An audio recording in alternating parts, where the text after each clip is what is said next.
บายดีอาจารย์น้องมิสวาถาวมาอุสวรรค์จะมาสาธิตเกี่ยวกับการหนวดหัวใจให้คนเจ็บคนอื่นมดก่อนตอนเฮาพบคนเจ็บเราจะทำการเคลื่อนย้ายคนเจ็บไปในสถานที่ที่หาเพียงหรือว่าสถานที่ที่ปลอดภัยแต่ก็จัดทานอนจัดทายคนเจ็บให้อยู่ในท่าที่สบายหลังจากนั้นเราก็ทำการประเมินคนเจ็บในการข้ามสีพจรหรือว่าฟังเสียงลมหายใจแล้วก็เขาก็ได้ทำการเอิ้นสติถ้าว่าบ่มีการตอบสนองหรือว่าเอิ้นบ่ลุกพุ่งบ่ตื่นเขาก็จะทำการนวดหัวใจหรือว่าปั๊มหัวใจให้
หลังจากนั้นเขาได้ทำการหนวดหัวใจหรือว่า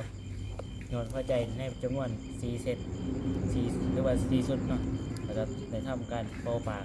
ร่วมทั้งหมดแมนเขาได้ทำการหนวดหัวใจแมน120เทื่อบอกกับการเป่าปาก8เทื่อเนาะถ้าคนเจ็บฟื้นแล้วเขาก็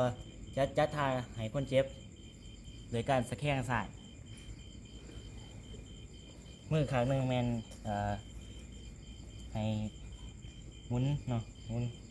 หัวหมุนแล้วมืออีกข้างหนึ่งแมนให้ประคองหนาเลยหลังจากนั้นแล้วเราก็จะทำการรายงานต่อแพทย์หมอหรือว่า